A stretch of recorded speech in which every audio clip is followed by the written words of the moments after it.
Hello and welcome to the Manchester Festival of Climate Action and today's session to discuss lessons from Greater Manchester's post-industrial landscape.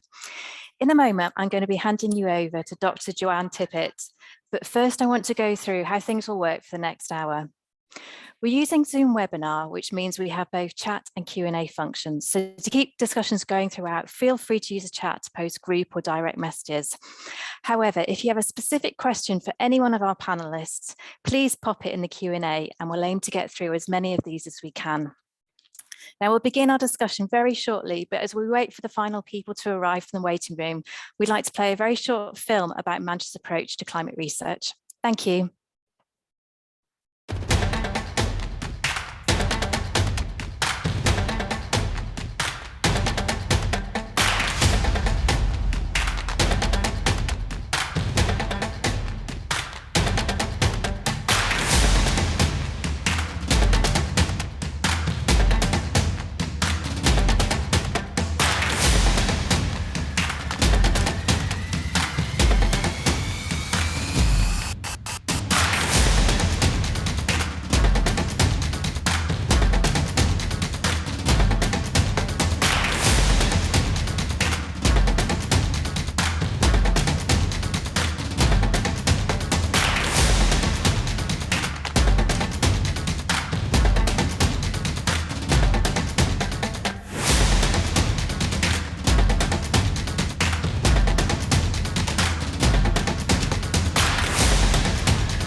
Welcome.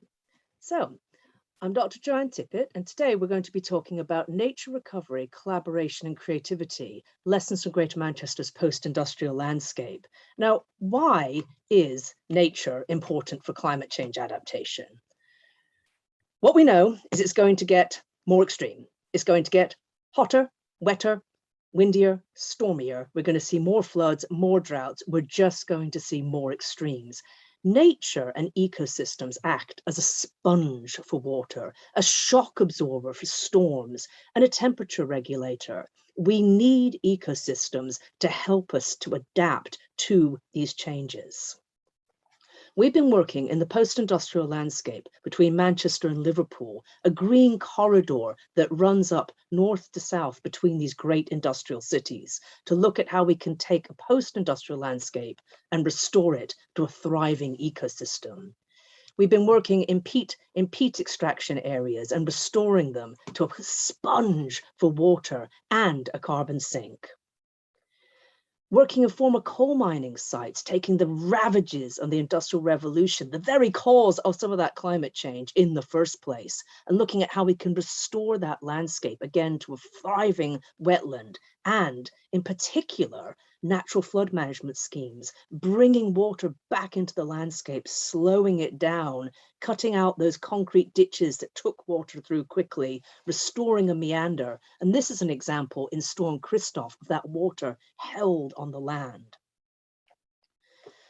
We need these sponges and these shock absorbers and these temperature regulators throughout our landscapes. Here's the small sustainable urban drainage system linking up the former coal mining site and Pennington Flash down to the south. We need to think about how we can weave nature through our urban areas, our cities, our settlements, and create vast areas of nature, wetlands and woodlands to absorb carbon and water and help us absorb these shocks between our cities. And I'm going to pass over to Tony to talk about this connectivity in this landscape. We're talking about an incredible story of nature's recovery in a post-industrial landscape where we're looking to link up sites across the landscape. And Tony is going to talk about why this is also important for the species and the wildlife in this landscape, as well as the people. Thank you, Joe. So yeah, in 2010, our Environment Secretary requested a review of how England's green spaces fared in the face of growing pressures such as climate change. Professor John Lawton produced a report called Making Space for Nature, which concluded that England's wildlife sites, despite their diversity, did not comprise a coherent, resilient ecological network that could cope with the challenge of climate change and other pressures. So the main reason for this conclusion that our sites were so isolated, populations of wildlife are essentially trapped.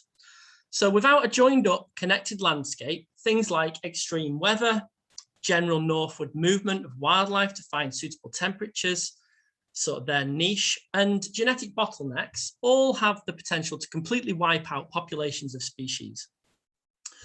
In this report, some key principles were set. So the key principles basically create the foundation of what the carbon landscape habitat restoration aim has been built on.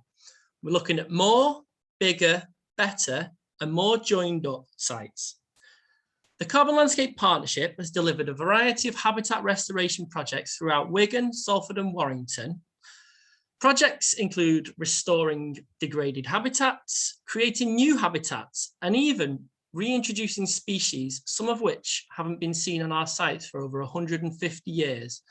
Now, on my previous slide, thank you, Joe, the large heath butterfly is exactly that. Not been in our landscape since Queen Victoria was on the throne, and we've been able to reintroduce that species back onto our peatlands. So these projects have been developed to enhance the wetland landscape and strengthen our nature recovery networks. And over the last 4 years, we've been able to increase the number and size of good quality habitats. We've improved the management of these sites through creating management plans for landowners and upskilling and enabling volunteer community groups. And then going forward, as part of our legacy, we continue to develop projects that fit within nature recovery networks and the agendas of our Great Manchester Wetland and Carbon Landscape partners and stakeholders and local communities. Thank you, Joe.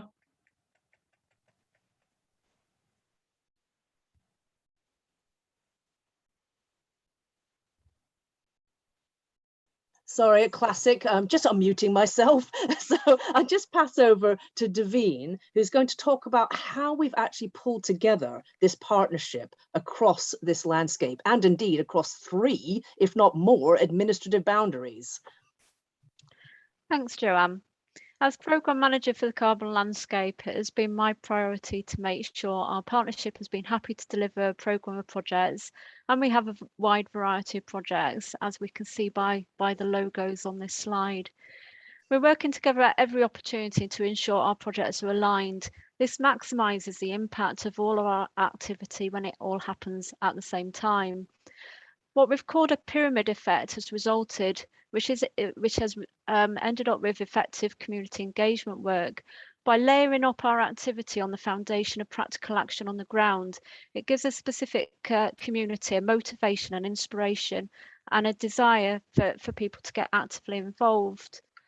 We recognised early on that the power in delivery is through partnerships. It gave us a unified, more powerful voice, and we could collectively work on a bigger and better landscape with a strong evidence base of need. Partnership working hasn't been easy, but we've recognised the issues and challenges and the barriers that we've had to overcome that has actually made us stronger. Our focus has been on helping partners to deliver and finding ways to connect everyone together. Our work has been based on honesty and a collective vision, leading on to some ambitious activity that has now been recognised as firsts that are happening at a national level. This includes the innovative thinking around how we can finance our work into the future, particularly when we have such ambitious targets. We recognise that we cannot continue to work just off the grants that are available for our landscape restoration work. What we need to be looking at is how we can attract private investment. We've now been successful with an investment readiness fund bid that will see the final development work to look at habitat banking and carbon offsetting, which has given us the robust evidence that we need and a strong verification process to make sure that we are delivering this without any greenwash. Our partners on our impact has also led to a new collaboration where we recognise the value of bringing in a wider partnership that can complement and add value. Our aim is to engage people who benefit the most from our climate change adaptation work. And the best way to empower and inspire is through co-designing activity with those people. This has led on to groups and organisations who want to do so much more within our landscape, as well as confident landscape champions who are leading the way in future activities. Great, thank you. Well, what we wanted to do now was just see if anybody had any questions or any thoughts, and then we're going to come back to look a bit more about community engagement and the role of the arts and volunteering in a bit more depth. So does anybody actually have any questions at the moment? We've got a chance to have a bit of a discussion there. I see that there's a queue. So the first question we've got is, how do you decide baseline years when restoring landscapes and ecosystems? So what is it we're trying to restore it to? Tony, would you like to say something on that? Yeah, sure. Yes, this is vital to habitat restoration work, especially on the sort of landscape scale. We need to work to this from this evidence base, and the way we approached this with the Carbon Landscape project was we actually had a project running that was being delivered through GMEU, so Greater Manchester Ecology Unit, and it was called the Citizen Science Project. Now that project looked at a variety of different species or species assemblages, and what we did with that project was upskill volunteers to carry out surveys throughout the landscape. So specialists from GMEU delivered training sessions that volunteers could attend. They could learn how to identify and carry out surveys for these different species, and then basically select a 1 kilometre grid square of their choice, go out, carry out the surveys, and feed this data back to the record centre. So it was this data, amongst other habitat data through sort of mapping exercises, that we used to inform decisions on habitat restoration. So the species data it's been incredible, especially understanding species movement, and then mapping that together with the different habitat data that we got from Natural England and Environment Agency, gave us the information that we required to sort of then investigate these areas further. The next step would then be to get permissions and landowner consent and that sort of thing. So yeah, I hope that answers the question. And it's an interesting one, is it, in a post-industrial landscape, which time frame do you look at? Because what we've also been doing is working creatively with the landforms we've been given. We weren't trying to restore it back to pre-industrial. We're saying, well, what opportunities have we got from the depressions that have been left from the substance from coal mining, from basically the raw material that the Industrial Revolution has carved out, as well as the Ice Age in terms of the peat bogs and the river valleys. Yeah, I'd also say the work that we've been delivering is building on years of conservation efforts, and so things like the species reintroduction work that we've been able to deliver on some of the mosslands. We've been reintroducing plants and invertebrates back out onto mossland sites that haven't been around for over 150 years. This work would only be it's only been possible through the efforts that came before our work. So all the years of peatland conservation, restoring these sites to the condition that they're at, to be able to even consider reintroducing species. So it's, yeah, it's like Joe says, this baseline has a number of different sort of decades that we've been building on, yeah. Right. Well, I'm going to take two questions together here. What is the most challenging aspect of the project that others could learn from, and what have been the main barriers that we've achieved? And is anything being documented so we can learn from this? So, Davine, do you want to say something about that? And I could talk a little bit about some of the documentation then, perhaps barriers and challenges. Yeah, sure. Just starting off about the challenges, really. It's one of those which I think happens with any partnership where you come together as individuals, and you work together to find your common causes and start defining those roles and responsibilities and making sure that expectations are really clearly set out. And by the end of that process, you're then working to a common vision, where you're not just thinking about your own needs and demands, but you're actually thinking about the needs of the community, the needs of the landscape, and how you can work together as a partnership. And I think once you get through that whole process, it makes you a lot stronger, but it is a challenge to stop yourself thinking about what you want from your own organization's point of view and coming up with actually working towards that partnership vision. Yeah, so I think it's the putting in the work early on to develop to align interests and to find out how we can, what shared vision we have and how our actions together help us achieve more. Yeah, absolutely. And that's ongoing, isn't it? Which actually it will always happen. Yeah, definitely. which links very much to another question about expanding the project, which we'll come to in a minute. On documenting, well, I actually think this is one of the places where it does really help to work with universities. We have several universities involved. Obviously, the University of Manchester heavily involved, and we work together to help analyze and assess some of the process. So in fact, we've got, for instance, quite a lengthy report on the process of community engagement that we went through with working to declare the Wigan and Lee flashes as a national nature reserve. And as we're working towards coming towards the end of the Carbon Landscape 5-year funding cycle, we're working on we have a midway evaluation report and video about what we've been doing. But this final evaluation report will both be useful for assessing what we've done, but I think also is setting some of the foundations of the future. And I will be writing some exciting academic journal articles around that to really pull out the key core principles. So again, aligning interests. Why does that work for me as an academic? I get to write an academic article about it. That's my day job and my bread and butter, but it's part of how we're helping document that process. So does anybody else, Tony, any other major challenges that you wanted just to touch on that you think, and Bernie as well, if you could think of any major challenges that you've seen? I mean, talking from a sort of landscape recovery sort of angle, our landscape is a challenge, post-industrial, really fragmented landscape, lots of transport networks and urban infrastructure too. So it's a challenge, but it's the partnership working that enables sort of overcoming those sorts of challenges. There's no way we could attempt to approach that, individually as organizations. It's working together that's so key to success. I'd say that. Yeah, I'd just back the partnership approach 100%.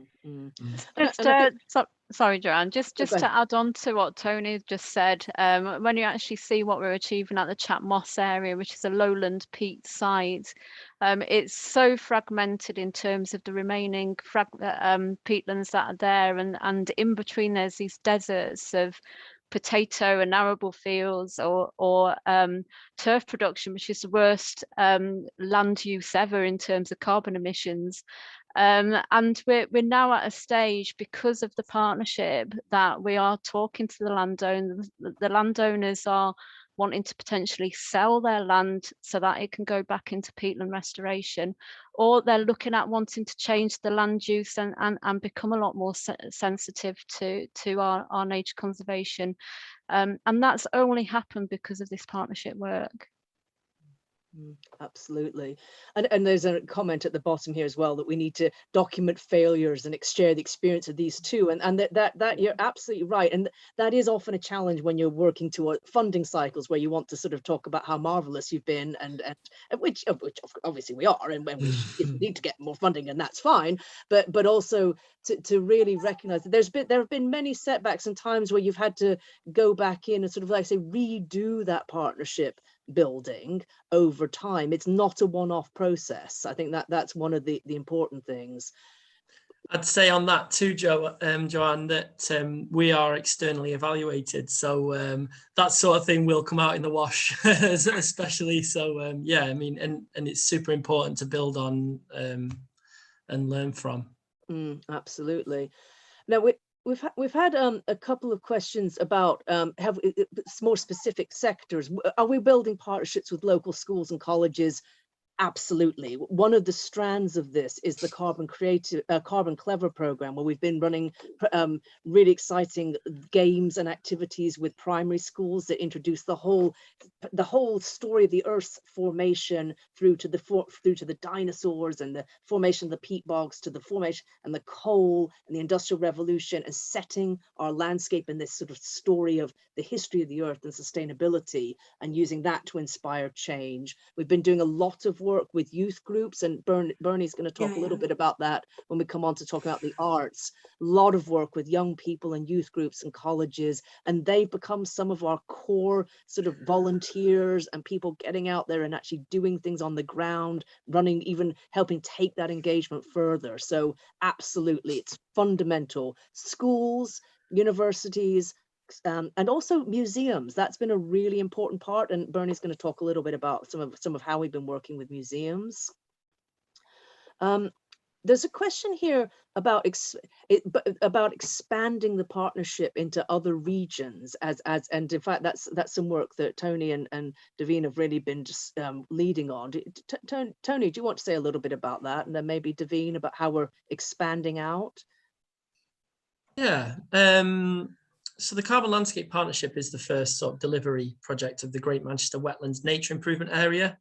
So I'd say working towards the sort of towards the end of the Carbon Landscape Partnership, we're definitely starting to think about this wider area within the Great Manchester Wetlands. And I've been supporting some work in producing and developing future potential habitat restoration projects that's still focused around the connectivity of the landscape, but looking at that wider landscape. We have it's another group of partners, many of which are part of the Carbon Landscape Partnership, and that wider landscape becomes wider by the minute. It's obviously, you can't really put boundaries on things, especially nature's recovery and landscape restoration, conservation. It's breaking down these barriers really through partnerships that we have been working towards. So whenever we're working towards a boundary, we're completely conscious there is more beyond that boundary, and always reaching out and trying to make our work as sort of widespread as possible. Davine, do you want to say a little bit about that, about sort of how we've been? So Tony's got that landscape perspective, about perhaps also some of the more unusual partners that you might not have expected to be working with as we've developed over time. Yeah, I think for me, it's about how we can reach out to new audiences, and it's very easy to speak to the converted when you're already working within the environmental sector, and it's how do you connect people that aren't already connected. And the only way to really do that is to go out into that community and work with those organisations that already have that connection, that can help you to inspire and really connect people. Because People just don't appreciate the wonders of nature for our well-being. And as soon as you start inspiring people and helping them to make that connection, that's when you get the spark in someone's eye, and they can see exactly what you're trying to do and what you're trying to achieve, and how they can get involved. And the key thing for us is to look at those partnerships that help us to get into those new communities. And there's some brilliant organisations that we would never have dreamed of working with in a million years, but it's those partnerships, those community groups and organisations that have really helped to drive forward how we reach out to that wider audience. This actually links to a question: is there anything special about this area that means it worked particularly well here? In a way, I think we have been able to build on the work of the extraordinary work that came out of the early 80s of the Mersey Basin campaign, of Professor John Hanley's work founding the Groundwork Trusts, really looking at almost that sort of drive to clean up the ecological disaster left behind from the Industrial Revolution in our rivers, in our land, in our degraded landscapes. And they started working in partnership from a very early time. So I think we learned from that. In fact, I was fortunate enough to have John as my my PhD supervisor. And so I think, yes, it's special in as much as we started early with this work because of the scale of the problem we were facing. But I think that is absolutely part of the lesson that we're looking to pass on. And there's a sub question about the expanding. What we're really wanting to do is really document this now. This is sort of part of what I'm about to really look at, is documenting it and looking to expand this approach and take it out almost as not as a package, because it isn't a package, but a set of principles and a way of working that could be adapted to different areas, both with that story of that whole deep time story approach that tells the story of different landscapes but sets it in a longer time perspective and really sets it in the context of long-term sustainability. We're doing some work, for instance, with the National Trust, and there should be an exhibit hopefully this spring that's going to be taking some of these ideas into a new landscape. And we're really looking to expand this, ideally internationally, is what I would like to see. I think we've learned so much from this that could work absolutely anywhere, as long as it's based on principles and process, not on a set set of criteria. Yeah. We've got one more question I'd like to take quickly, and then we're going to go on to Bernie. And this is very much one for Tony, the farming community. How have they responded? I think it's as Davine touched on. We've always approached the farming community in a very sensitive way, and you know, ideally we'd get landowners to completely change the way they're using their land, to stop farming and re-wet your sites, turn them back into peatlands and that sort of thing. But obviously it's impossible, and then you're not going to get anywhere with that sort of approach. So it's the farming community that we have. It's almost early days. We are working on a lot of trials to evidence wetter farming approaches, and through wetter farming you can increase the hydrology of your sites, but still potentially farm the same crops that you're farming. So in a sense, you can deliver benefits for the environment and nature without actually changing your farming practices. So I think that at the moment, the Lancashire Wildlife Trust and other partners are working on evidence to put to landowners and the farming community in new innovative ways that they could farm their land to create incentives with monetary value, I suppose. Yeah, new ways of farming that will benefit wildlife, the environment, and themselves. So, yeah. Thank you.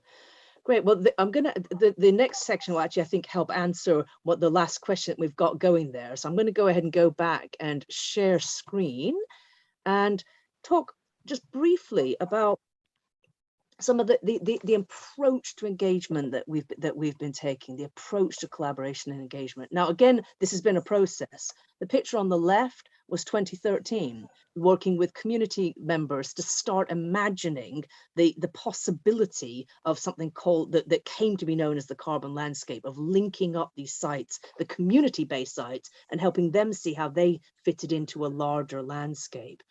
But we've been doing this community engagement in a way that really tries to link local people with the different partners and sectors. So we're learning from each other in a co-production process from the very beginning. What should our boundaries be? What are we looking at? What are we trying to imagine? What's our vision? Working from the very local scale to the bigger scale simultaneously. But the picture on the right is another image of how we've been doing this engagement, where we're bringing in a big picture view of sustainability, of how we can actually redesign and rethink for a long-term sustainable future. Now, part of what's special about the landscape of the Industrial Revolution is we can talk about the scars and the damage that the past has brought us, but that's not the point really. The point is, how can we imagine a future where we don't create that damage in the first place? Yes, we want to fix that. The nature's rebounded in a way that is just extraordinary in this landscape, but we're still causing climate change. So within the partnership, we're also looking at how do we encourage active transport? How do we encourage people to see that they're part of the carbon landscape, their own schools, their business grounds, their gardens, what we plant in those gardens, what we put in the water, down our taps, in our business processes. So we are very much seeing this as a bigger picture view of engaging to help build the skills and see that this is part of a larger process of transformation for nature and our own sort of place within nature. And we've been doing this in a way that really we've got this as part of that sort of documentation of the process, is really thinking about how we go about engaging with community members and partners and the people that we need to work with, so that we hear everyone's voice, so that we're actually we think about who we want to talk to, we think about how to make it worthwhile and valuable to them to come and engage with us, and we make sure that when they are with us, we actually listen and we hear to what people have to say. But we do this in a way that structures effective thinking and creativity, that we build that vision, that we're not just having a chat, we're looking at what's the area we're working in, what is it we're trying to achieve, what's the vision, what resources have we got to achieve that, how are we going to get there? And we do this over time. We're building this knowledge base slowly but surely over time, and making sure that we learn from what's gone before, so that we take those ideas forward into the future. So that's the sort of principles behind how we've been doing this. And you'll be delighted to know there's even an academic journal article about this as well, which I believe will be coming as one of your links in your chat. This is part of the process that we've been going through, learning from, and we're delighted to share it with others to think about how they can do it in other areas. And we've even been putting this engagement and this communication and this way of helping people to think bigger into the landscape, into the interpretation boards, into how we set that story of the landscape in that deep history with those questions about change, into the very materials that we put into the landscape, the digital trails, and indeed the incredible artwork that we've been doing. And I'm going to pass over to Bernie to talk about now. Oh, hi, Jo. Thank you. I mean, I'm just going to go back to when you mentioned barriers before, and I think that's really, really important, because we're in a situation where people are disconnected from the landscape. And I think some of those barriers that are there are fear. We've done surveys with schools, with young people, where, you know, the fear of going into a green space is quite big sometimes. It's, you know, we hear about attacks, we hear about, you know, all sorts of horrific things in the news. Social media plays a massive part in sort of in pushing that. And I think the other thing as well that sometimes is a barrier is the language that we use ourselves, as ecologists, as environmentalists and so on. So I think, you know, that's something that we've really tried to address through this project.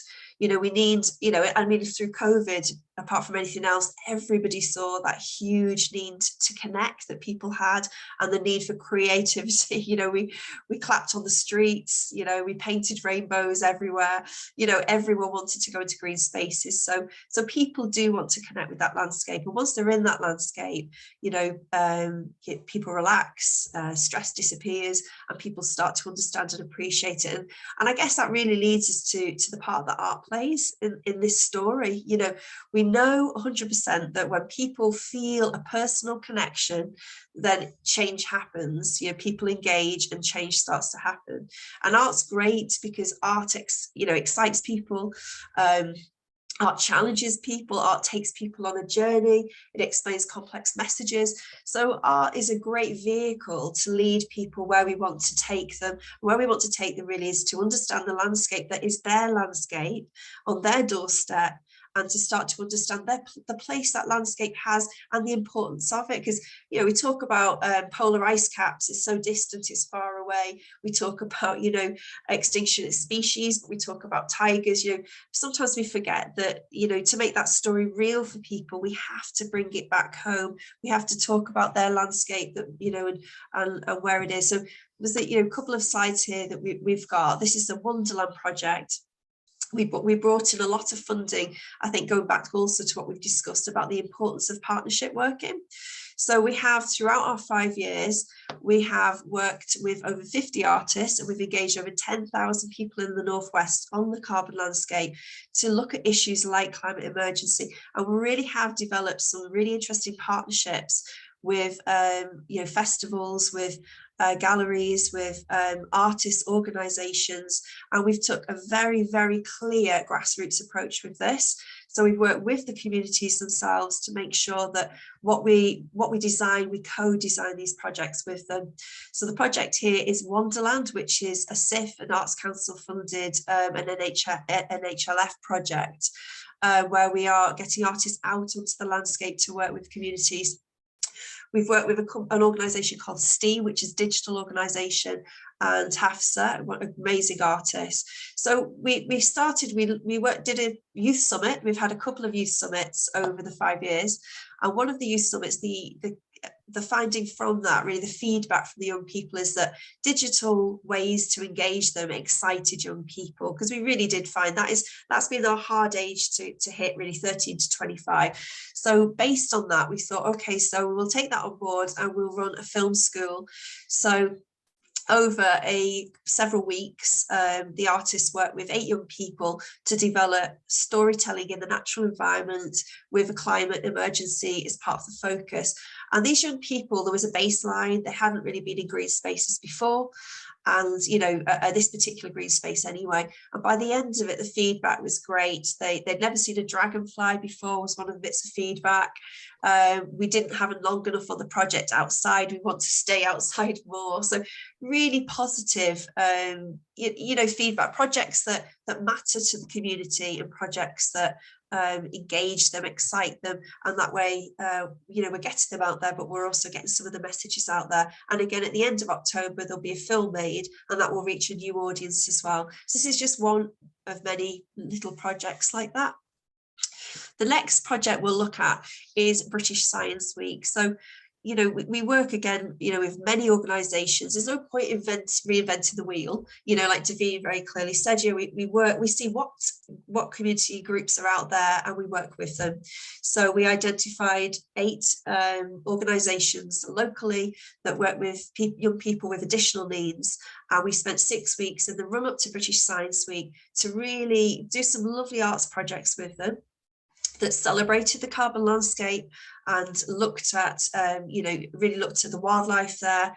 Some of it was doing pond dipping, and then artwork from the pond dipping, photography, developing top trump cards, but very much landscape focused piece of work. And it culminated with a huge event at Lee Sports Centre, where the mayor was invited, and we celebrated certificates for everybody. So it keeps up that excitement, it engages people. And there was over 60 young people that were involved in this. So, and, you know, lots of organisations. The final piece I've decided to put up today is just to show you, again, the importance again of partnership working, to get your messages out there really, and to get great art. We worked with Brass Arts through the Turnpike, our partnership with the Turnpike. Brass Arts has an international reach.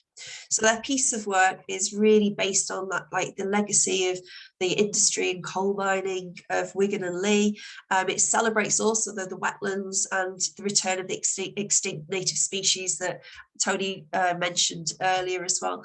So there were several reasons for this piece of work, I guess. It's one, we've been through COVID. So this is a piece of work during COVID that meant people could come and explore the landscape, because these big AR boards were placed right across the landscape in different various locations. People could interact with that as well, and also find out more information about the site they were on through the art as well. It will also bring in international audience, because brass arts come with that kind of following as well. So it gets our messages out further. And again, it's it's a story of hope, I guess, and more self-led trails, which again we've just said it through COVID is really, really important. I think that we do that, we continue to do that, because the situation we're in may not just change instantly. So we've done quite a lot of this, is one of many digital projects. Yeah, I think that's that I just really wonder if anyone has any questions. But I think, we've worked with galleries, organisations, arts officers. I think that's the key. If there's one point I wanted to say really is, I think a lot of projects like ours, we see people go out there cold trying to search around to find these contacts, but they're already there. They're all around you. You just find those organisations, those individuals out there around you. Great. Thank you. Well, I think that whilst people think if there's any questions, if you put them in the chat, I think what we'll do, speaking of COVID, sadly, we Daniel Giel, who is one of our extraordinary stories of somebody who started as a student and then came as a volunteer, and is actually ill today and is coughing too much to join us. So I thought, Daveen, would you like to just say a little bit about how Bernie just sort of ended on that international reach and how we're sort of using the arts to get out internationally, but I think a really key thing of what we do is linking the partnership and the broad scale approach, and that reaching out regionally, nationally, internationally with the very, very local and the communities in our area. And would you like to just talk a little bit about the importance of volunteers and the volunteer journey, Daveen? Yeah, sure. The volunteers for us are so important for getting a lot of our climate change adaptation activity delivered, but also it's a great way of connecting with the local community, because it's our volunteers that do have those connections, and that's the key for us, is to get as many of our local people engaged as we possibly can, and it very much for a lot of people it starts them on a journey, so that they might just come along to an event, or they might go out for a walk and see some of the landscape activities that are going on, and that then hooks them into wanting to take a bit more of a personal, practical action. Or if they don't want to do practical work, they might want to help with some of our campaign work, or they might want to start coming along to more of our events, and some of our volunteers, they're keen to get experience, to get a career in conservation.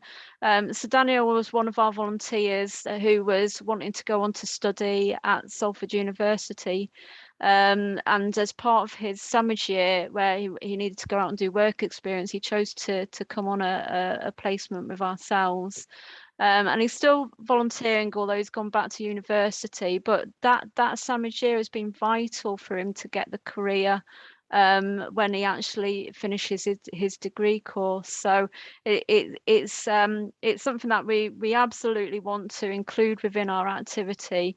And we've also offered traineeships where we've actually paid for traineeships to come along as their first step on the career ladder into conservation, because we see the importance of attracting volunteers, helping them onto that career ladder, and staying locally within our landscape, and benefiting from the enormous expertise and skills that they develop while they're with us. Thank you. Yes, so I think time for any other questions here, so I'm going to stop sharing. At the moment I don't see any other questions in the Q&A, So I think something that we've really realized recently, it's this value of the creative work with the scientific work. I think that's something that we're so excited to take forward, and I think that's something that's really helped us to understand our landscape better. We also very much interested in the heritage and the history, so we look at lots of old maps, and we talk with community members about the old maps and where things have changed, and developing those stories from the landscape. So we've got a question here. Are you engaging the public with location-based art within the environments you're working with? Well, that's almost exactly what I was getting to. The landscape is this nexus where we can look at the history, the future, and that creative and scientific side.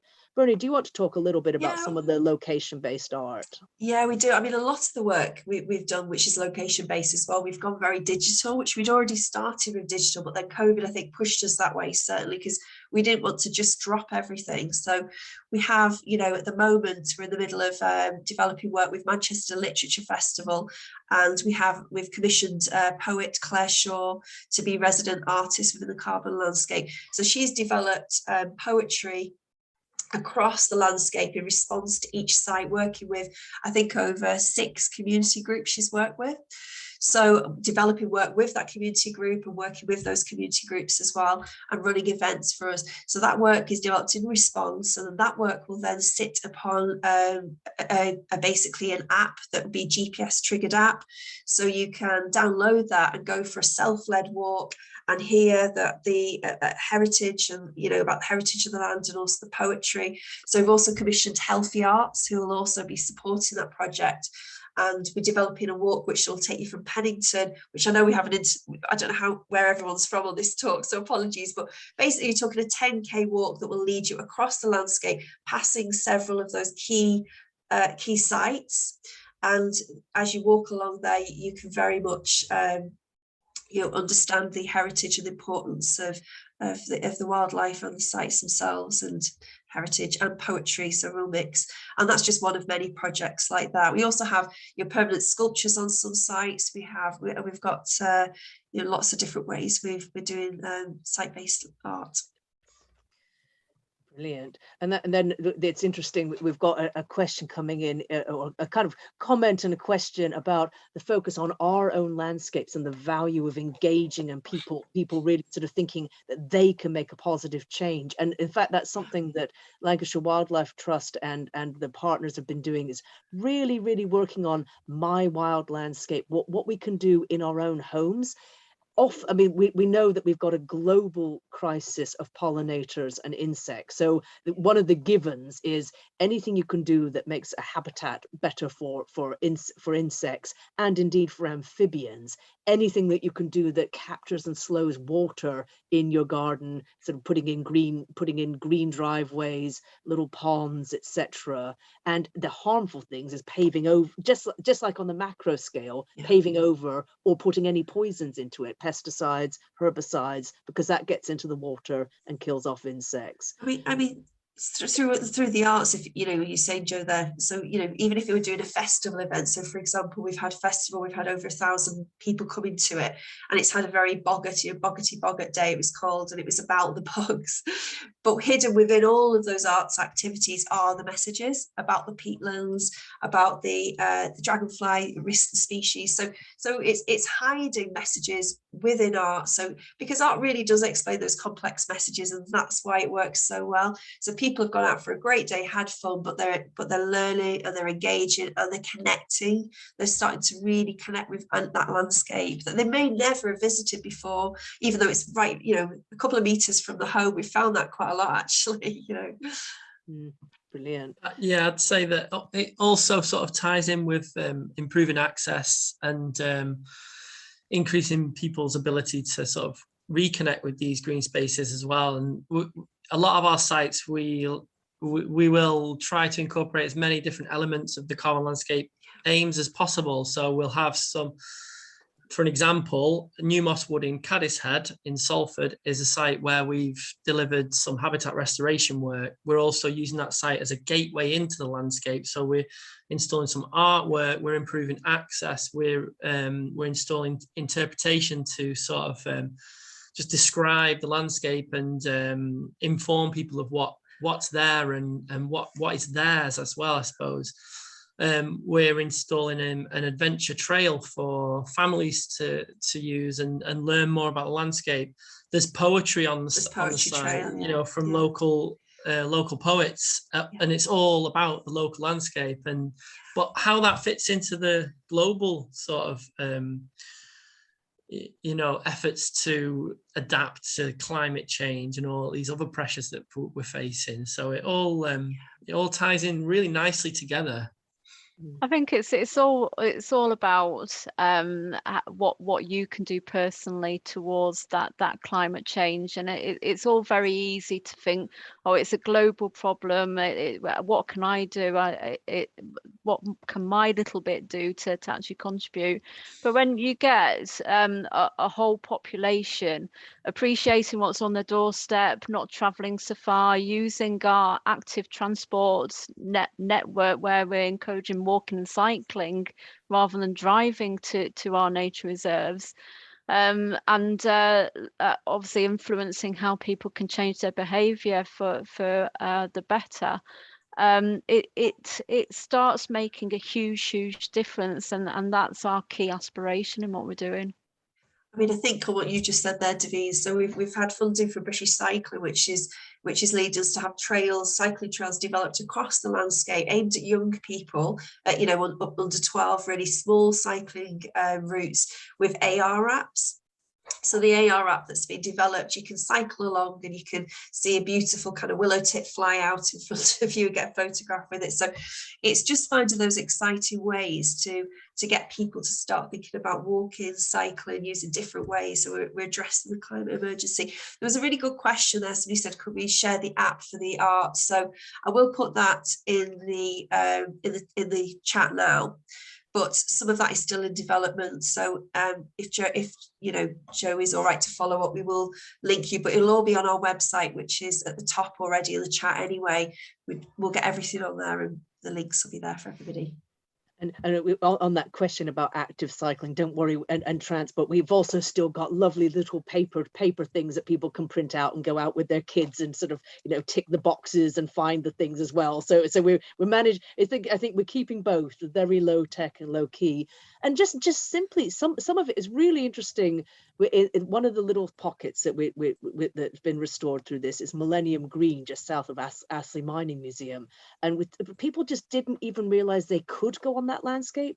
So much of this is about making the landscape inviting. It's just often it takes just the tiniest shift for people to realize, oh, we're allowed there. It can be a gate, it can be a sign, it can just be and often what really helps is it's that map that shows you that there's a trail, and we've done lots of sort of trails. We could do more. I think this is probably the area that we could really do more of those little walking trails and where you start and finish. We're trying to do them more where they link up with public transport, not just here's where to park your car, but here's how to get off the bus. That's what we're aiming towards. But little tiny things that show people are welcome here, and also that show sometimes where we don't want people, and please keep your dog on a lead here, but telling people why that's the case. So so I think that it's putting that informational resource and invitation into the landscape, and it's hard and it's expensive, and part of the barriers there have been getting permission from people to have signposts and wayposts and getting rights of way and working out where the rights of way are and what the different landowners are. There's no doubt that is a challenge, as Tony said, not just for conservation, but also for pathways. Now, we had another, one question, in fact, about, I'm a maths graduate. Are there any volunteering opportunities for other people? Yes, absolutely. And I've had several of my students have gone out and volunteered, and it can be all sorts. In fact, one of them was mapping the transport routes, and that helped us to start developing this in the first place. we've also do lots of training in bird identification and species identification and conservation surveying. For some people, that's led to careers in terms of doing ecology surveys. So there's training opportunities as well, and we need conservation and these kind of activities need all sorts of skills. So if you're particularly good at maths, Tony may well be interested in helping with some computation on species movements and thinking out different ways of representing and mapping and understanding species movement, and there's all sorts of maths involved in that, isn't there? There's lots of volunteering opportunities, and that you know, many of our partners also have volunteering opportunities available. Volunteering with the Carbon Landscape, that's just a great way to sort of spread your wings, really. And there's lots of different opportunities to get in with different organizations and different activities. It's not all going out onto a habitat, restoring habitats. It's like Joe says, there's a lot of different volunteering opportunities, you know, through to supporting events and all sorts of things. So if you're interested in that sort of thing, please do get in touch. Yeah, and that relates to another question that's come up as well. Conservationists, volunteers in the community were very important. What other professionals were important in the design and implementation stage? Daveen, do you want to say a bit about that? The other professionals, skills we needed. We're very much mindful that to be an effective partnership, you need to find the skills and expertise of a whole wide range of organisations and professionals that complement each other, because there's no point having a partnership with people with the same skills, because there will always be gaps, and it's a matter of a continual review, really, of looking at where there might possibly be a gap in some of our delivery. And creativity, for example, was something that we recognised was so important for our delivery. But within the partnership at the time, there wasn't that partner that had that expertise. So we did do quite a bit of work to actually go out and find those local organisations in particular that has got that professionalism that could help to complement what we had, and really develop a programme of activity that helped to address that particular gap.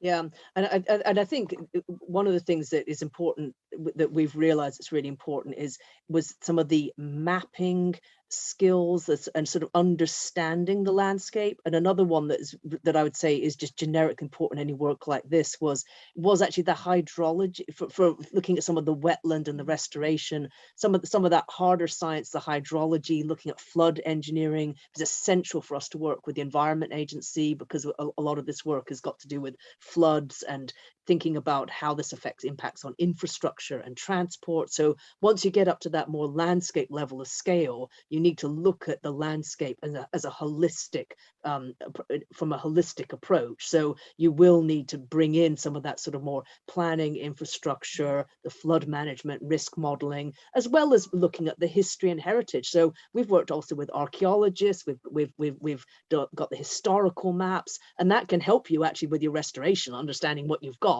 and help you with your community engagement. So apparently Ruth Comey has got your hand up. Apparently I can click on your name and hang on. I can do it for you if you want. Yes, Joanne. could you do that? So Yes. Someone named Jen. Somebody called Jen. You have your hand up. There we go. I can.